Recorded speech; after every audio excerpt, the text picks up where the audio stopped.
Agamemnonove priče. Sudija čita presudu. Ne znam da li ću biti i kako osuđen. Razmišljam, posle toliko vremena provedenog u istražnom zatvoru, na saslušanjima i sada opet u zatvoru, možda je kraj svemu. Šta li je sud odlučio? Čita sudija presudu meni i o meni, na jednom zastade, svojim rečima se obrati svima u sudnici.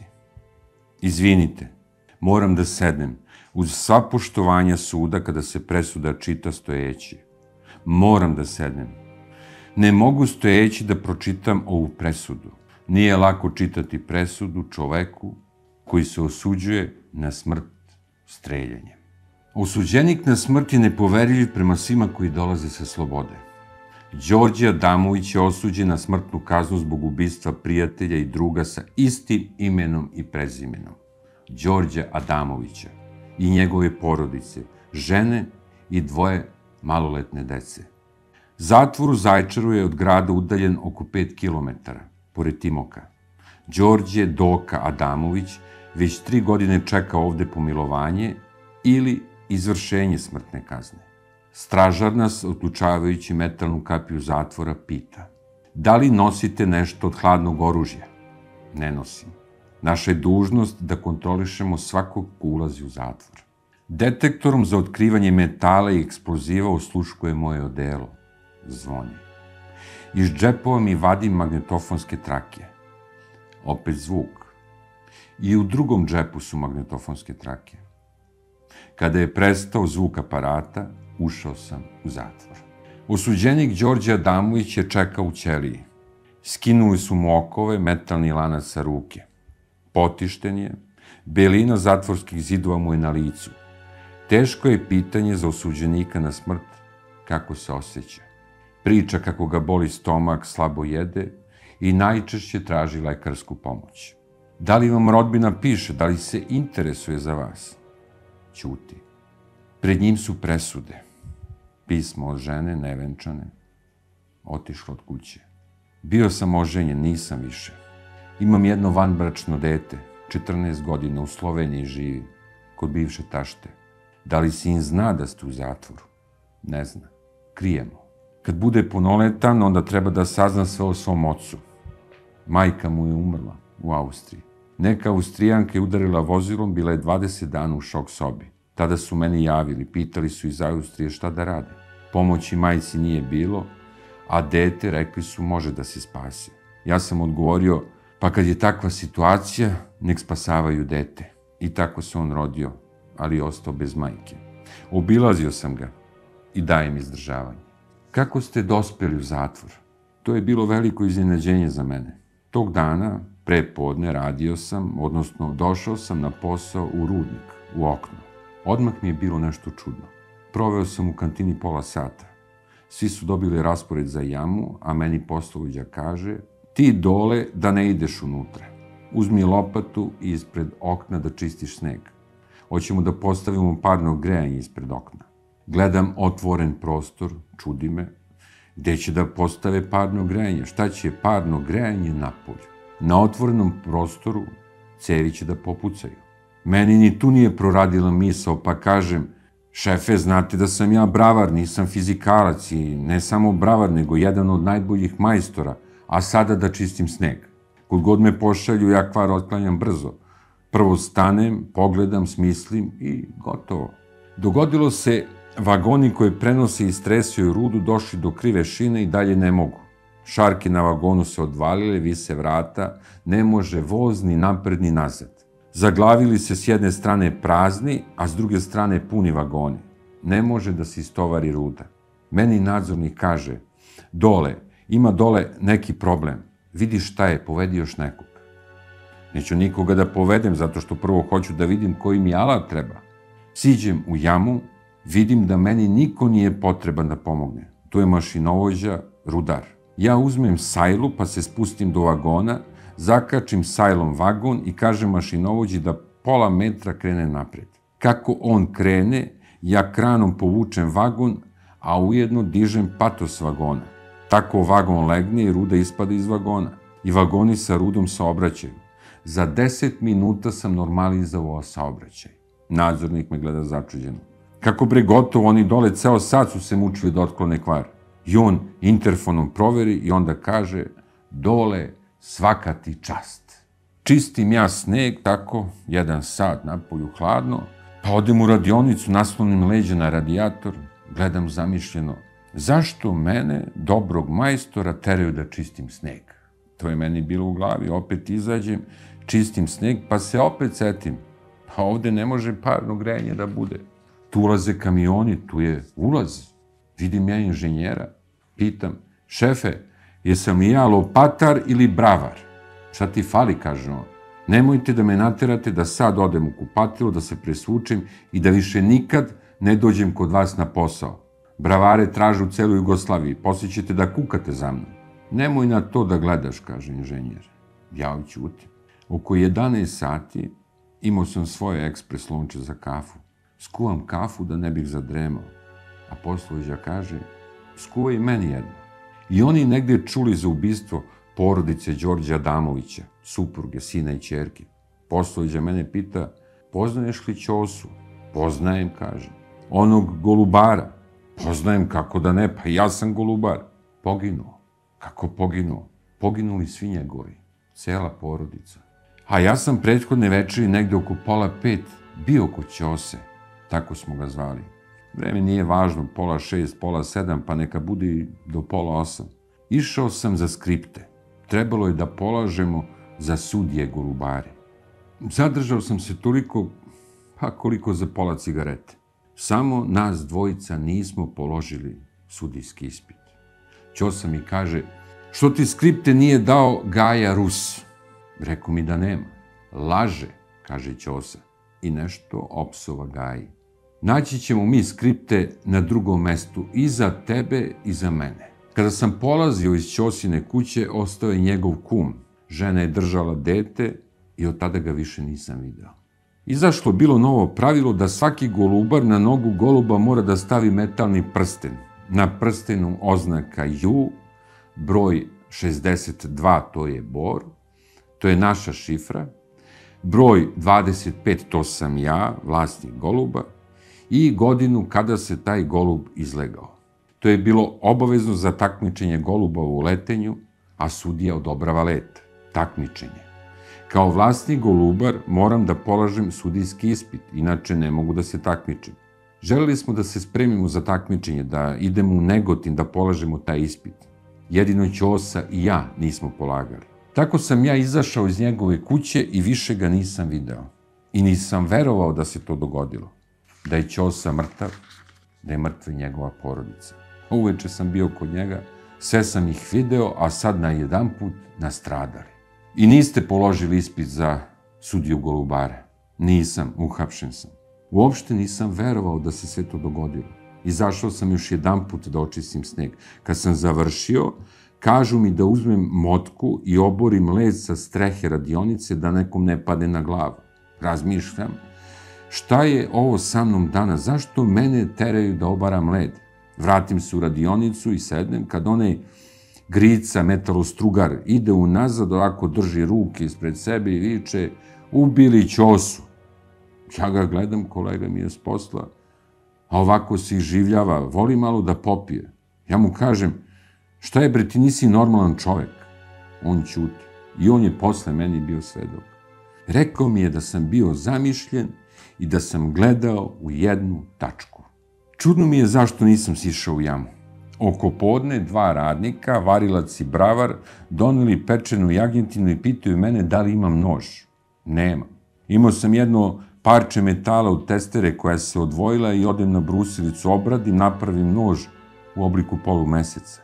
Izbrusim ga na mašini, napravim rez i onda praškom za ruke operem nož, pošto to cijelo može da bude zagađeno. Evo, ovim se poslužite, kažem onoj dvojici. Oni seku meso i mene nude, a ja odbijem, jer sam već jeo. Kasnije sam taj nož stavio u džep u bundu. Spremao sam se da idem u kupatilo kad dođe jedan tehničar i pozva me. Ja pogledam, na ulazu 2 milicionera, mladi. Tražite ovi. Šta je bilo, pita. Moraš da pođeš sa nama u SUP. Zašto? Ne znam, moraš da pođeš. Jer imate vi šaru, pita milicionere. Oni kažu, nemamo. Ja im kažem, ko vas jebe? Tako sam rekao. Nismo mi badava došli, kažu oni. A ja znam da sam u pravu. Kad nemaju nalog, ne mogu da me diraju. Šta vi mislite, kažem ja njima, da ja ne poznajem zakon? Nemoj da dovatim nekog gvožđa da vas sad iscepam što me maltretirate. Milicioneri ućutaše. Jednog poznajem. Hajde dole, kaže. Ma ko vas jebe? I pođem u kupatilo. Kako ja idem, oni za mnom. Radnici gledaju. Ja se našalim sa ženom iz lamparije. Ona ćuti. Ona puni nama akumulatorske lampe na šlemu koji nosimo da bismo mogli da vidimo u mraku. Počnem da slačim radno odelo. Milicioner mi kaže, nemoj da se slačiš, trebaš da ideš s nama u sup. Ajde, vratit ćeš se za 2 sata. Ja pogledam onog jednog, a on pokazuje mi glavom da krene. Hajde da idem i on je golubar. I u radnom odelu sa šlemom na glavi, u čizmama i u bundi, pođem.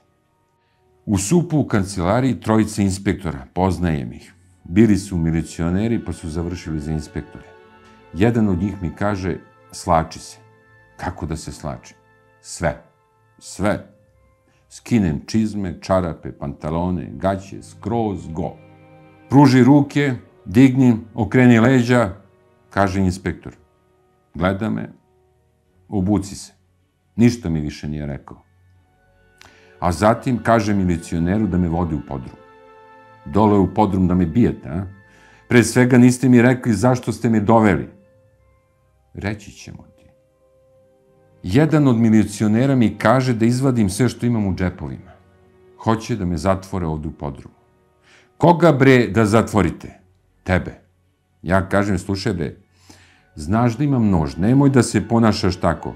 Plus sam sav kilav, ceo dan sam na poslu. Tamo me maltretiraju i vi mi ovde ne kažete u čemu je stvar, u čemu se radi.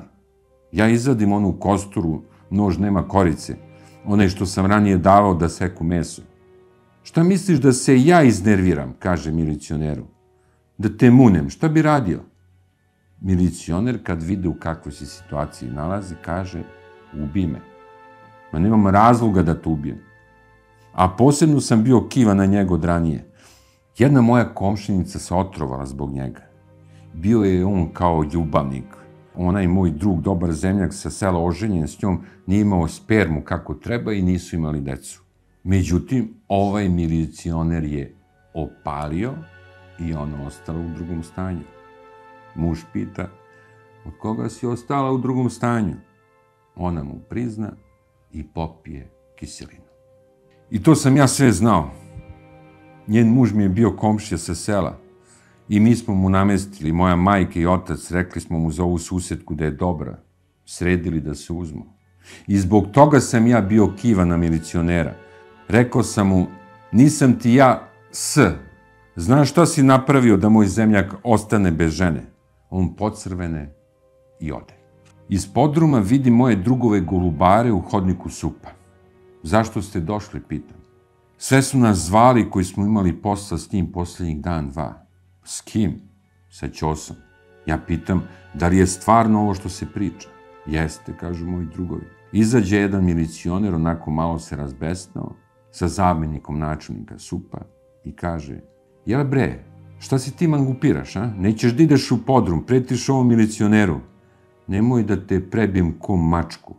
Ja skinem šlem i bacim ga na beton. Ako imaš nešto, skini tu šapku, ima da se s tobom igram ko mačka s mišem. Umiriše me inspektor iz supa. Ajde, idi dole, tako je naređeno, pa ćemo da vidimo. Da idem dole. Dole nema prozora, da me bijete, a? Niko neće da te pipne, kaže jedan inspektor. Ja odem u podrum, stvarno niko me ne dira. Oko pola noći me odvedeš u jednu kancelariju. Tu naš inspektor i još jedan iz Beograda. Inspektor iz Bora me pita, dole, gde si se kretao ova poslednja 2 dana? Nema problema, gde se budem setio, ja ću da kažem. To je bila Nova godina, malo sam bio popio ako zaboravim, ali znam. I ja ispričam ukratko sve čega sam se setio. Neka mesta sam zaboravio. To je bila poseta u komšiluku, čestitanje Nove godine kod nekog molera. Oni su proverili, a ja se setim. Jesam. I kod njega sam bio, kažem. Veli mi inspektor, svuci se. Svučem se go. Šta je to sad, razmišljam? Onaj inspektor iz Beograda udari me palicom po stomaku. Ja izgubim vazduh, savijem se na jednu ruku, zatim se povratim, a on palicom ponovo po meni. Obratim se inspektoru iz Bora, jer se ovako razgovara sa čovekom i razmišljam, ako ovaj inspektor nastavi, uhvatit ću palicu pa ću da ga tresnem i gotovo. Ostaviše me. Da se obučem, pitam. Onaj inspektor iz Beograda kaže, ne, nemoj da se oblačiš. Ajde ovamo. Vode me. Ja go skroz idem kroz hodnik. Januar mesec, hladan beton, bos, pitam, kuda idem ovakav? Sad ćeš da vidiš, kaže inspektor. Ulazim u laboratoriju. Epruvete neke. Na vešalici svoj sivi kaput poznam. Istražni sudija drži neku iglu, sve tanju i tanju prema vrhu i kako kaput visi, on nešto pipa. A pošto sam ja naglo ušao, nije me čuo, stavio iglu sebi iza leđa. Vidim svoj veš. Kako to? Bio je kod kuće, a sad ovde. Ćutim. Zatim me odvode na snimanje i lepo postupaju sa mnom. Slikaju me golog, okrenutog leđima, do pola. Uzimaju otiske s jednog prsta, drugog, sve do petog, a zatim drugu ruku, celu šaku. Pregledaju zube, a onda me vratiše da se obučem. Rekli su mi da ostavim bundu i čizmu. Hoćeš da pričaš? Ne znam šta da pričam, kaže. Inspektor, onaj iz Bora, donese mi kafu, sipa. Uzmi, kaže. Da uzmem. A šta si mi stavio u kafu? Pa si vidio valjda da je kafa iz jedne džezve. Ajde, prvo probaj ti, kaže mu ja. Inspektor proba kafu, onda i ja popijem. Malo dođem sebi. Potom mi daju hartiju i kažu, piši sve što znaš. Pojma nemam, kažem. Kad bih znao, sigurno bih rekao. Ćosa mi je bio prijatelj, njegov brat me upoznao sa ženom kojom sam se oženio. I kad sam pre 8 godina bio u zatvoru, govorio sam ženi da može da ide samo u njegovu kuću i kod jednog mesara. To su ljudi kako treba. Jesu li tražili od vas da pišete nešto konkretno? Ne. Pokojnika niko ne pominje. Ja sam se sada uverio da se to sve dogodilo. Video sam svoje drugove, Ćosinog kuma u supu. Slika mi je jasnija, njima sam poverovao da se sve to desilo. Kucaju mi prijevu, nisam poneo naočare, ali stojim iza inspektora, gledam, krupna slova, razaznajem, pitam, jel smeta što gledam? Ne smeta, kaže on.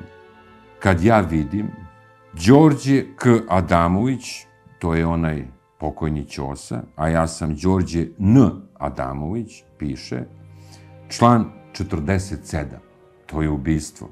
Kad ovaj stavi moje ime i prezime, ja kažem, zašto si stavio moje ime i prezime? Dobro, neću ja ti se mešam, izmaknem se. A inspektor, kad je završio, udari pečat. Ovo je za tebe, veli. Ja gledam onaj papir i na 4 dela, cap, cap, cap. Iscepam ga i kažem, ovo je za tebe. I ostavimo tu hartiju. Inspektor sleže ramenima i izađe, a ja nastavim da šetam. Dođe zamjenik načelnika i pita, šta ima novo? Hoću da izjavim žalbu na ovo što su mi pisali, a evo vam kusur. Pokazujem na iscepanu hartiju. Oni mi dadoše koverat, plavi, i parče hartije. Ja napišem da sa tim nemam veze, da nisam upoznat ni najmanje i molim da me puste iz pritvora. Koverat sam zalepio da ne mogu da čitaju. Napisao sam da su me tukli i dao ga lično zameniku načelnika. Posle su me odveli u podrum u ćeliju i kako sam otišao dole, u 3 ćebeta sam se zavio i zaspao kao zaklan. Oko pola noći me probudiše i odvedoše u Zaječarski zatvor. Ovde sam ostao 6 meseci sve do suđenja. Za to vreme išao sam i na posmatranje. Na moju žalbu da me puste iz pritvora odgovorili su da treba da idem na posmatranje. A posle toga će se doneti odluka. 63 dana sam bio na posmatranju. Šta su vas pitali, da li se sećate? Kako da ne? Pitali su me u vezi sa ženom, školom, detinjstvom, vojskom. Da li se sećam Niša kad sam bio u zatvoru? Onda neka pitanja, da li volim žene sa malim ili velikim dojkama. Postavili jednu medicinsku sestru sa malim dojkama, plavu, a drugu sa velikim. Ova druga je sekretarica kod psihijatra. Vidi se da su joj sise veštačke. Ja kažem, više u sebi, odakle joj ovakve sise odjedanput kad ima normalne? Otkud znate kako je ranije izgledala? Video sam kad sam došao na posmatranje. Ima prozor iznad vrata gde sam bio. Ja se popnem na orman i ovu drugu kad idu u klozet gledam. Video sam kako koja izgleda. Kad posle ono ovako, ja sam tu uočio. Doktor me pita, koje žene voliš, crne ili plave? U kancelariji jedna crna, druga plava. A meni sine kliker pa kažem, volim crnomanjaste. Ovakvu pokazuje lekar na devojku. Ne, ona je veštačka, ofarbana, sa velikim dojkama. Ne baš toliko velike, ali volim velike. A male ne voliš. I samo što sam to rekao, a one kažu, doktore, jesmo li vam još potrebne? Niste. Hvala na saradnji, kaže doktor. Odmah sam znao da je neka mućka. Posmatruju me da li ću ja da se stidim u vezi s dojkama. Ispitivali su me da vide da li sam normalan. Jeste li često odlazili kod ćose? Čestitao sam u Novu godinu, a on je 3. januara nađen mrtav sa porodicom. Bili smo prijatelji. Poklonio mi je 2 goluba da budemo najbolji golubari. Ja sam kod njega dolazio na ručak i često govorio zašto i on nekad ne dođe kod mene sa ženom. On je kod vas dolazio? Jeste. U vezi sa golubovima? Da, a i ovako. Sa ženom i decom? Sa ženom nije. Sam je dolazio, ali ja mu kažem, koliko puta ja dođem na ručak kod tebe, ajde dođi i ti kod mene. A on meni, a ima vremena. Na sudu se niste branili, ćutali ste. Da, ćutao sam. Okružni sud u Zaječaru oglasio je krivim Đorđa N. Adamovića zato što je u noći između 2. i 3. januara 1985. godine u vremenu između 23 i 24 časa u stanu u Boru na podmukao način lišio života Đorđa Adamovića, radnika iz Bora, njegovu suprugu Miroslavu, tehničara, i njihovo 2 maloletne dece, 9,5-godišnjeg Sašu i 7,5-godišnju Anetu. Neopaženo je ušao u njihov stan na kome ulazna vrata nisu bila zaključana.